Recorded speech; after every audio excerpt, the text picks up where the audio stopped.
exactly that you won today? So, I won Best Classic Car. how do you feel about winning this award today? I feel amazing. So, was there a lot of competition out there today? Was there any other classics in the show? There were classics here, but they were not in the show, so I was the only classic muscle car in the show. So, I don't think it sounds weird, but do you feel like you like earned that, or was it just like given to you? I feel like both.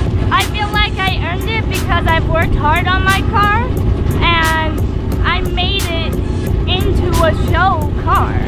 So, have you won any awards in the past before on your cars, on your Chevelle? I have. I won an award 2 years ago at Warhawks in Ventura, and that was epic. And I won Young Rodders, and I won at my high school car show. So give a little backstory on the Chevelle. Can you just like run it down for the audience? Tell them about your Chevelle, the history you've had with it, what you've done to it. Just give them a brief rundown.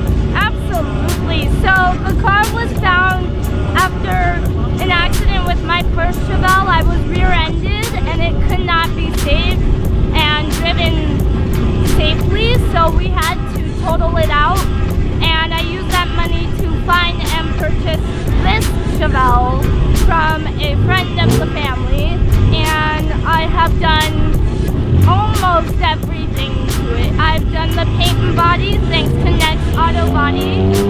The radio and speakers were done by Phantom Electronics. The interior was done by Richie's Custom Upholstery, and the engine was done by myself and my dad, Ernie, at Cars Etc. And so I know you briefly talked about your first Chevelle.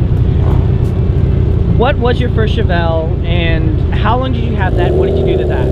So it was the same year. It was a 1968 Chevy Chevelle Concourse, which is another submodel like Malibu, and that was Hugger Orange. It was in tribute to the Ticker car. We called it the Ticker car Part 2, and it was an epic car, and a lady rear-ended me in Camarillo about 4 years ago, and it couldn't be saved. It was too damaged. Can you explain if it's a factory color, or if it's not, what was the inspiration for this color? So this is not factory. It was originally an ocean teal blue that was faded and rusted and oxidized, and thanks to the guys at Next Auto Body, they painted it this beautiful custom emerald green that I created myself. And I picked green because in my town there's a lot of Chevelles, and there wasn't a green Chevelle, and I wanted to stand out. I wanted to have something that would stick out, so I picked green, and I picked this color specifically because it was unique and it was custom. Do you have any future plans for this car? Are you done with it? Are you gonna add more to it later on? What are your plans for it? I am never done with my car. That's silly to think that you are ever done with any car. No, my next step is to do my headers and put Flowmasters on it and give it that real deep, throaty sound. And then I plan to finish my interior. I want to do my dash and my door panels. I'm gonna upgrade my suspension and change my brakes to disc brakes. I've got a lot of plans.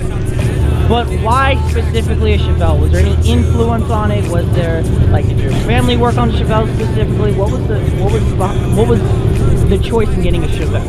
So my mom had a 1972 Chevy Chevelle Malibu SS Tribute, and it was orange and black, and we called it the Ticker car. It was the first real muscle car that I rode in a lot as a kid. She would pick me up from school in it, she would run errands in it, and it was just a cool, badass car. She could drive it on the street, she could take it to the track, she won awards at shows, she took it everywhere. It was her car and I wanted it.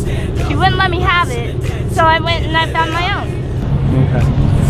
So, I'm gonna have to switch to the other lens for this, but what would your comments be on the car next to you? Now, since this is my audience, they know exactly what the car is, but I've been saying it all day. I know you want to say it. What do you think about this car next to you? It's You can say it, I don't mind. It'll just be a nice little fun get. I want to hear someone else say it for once. it's a little shitty. Oh. I mean, it's got the potential, but in its current state, it's a little shitty. I don't blame you.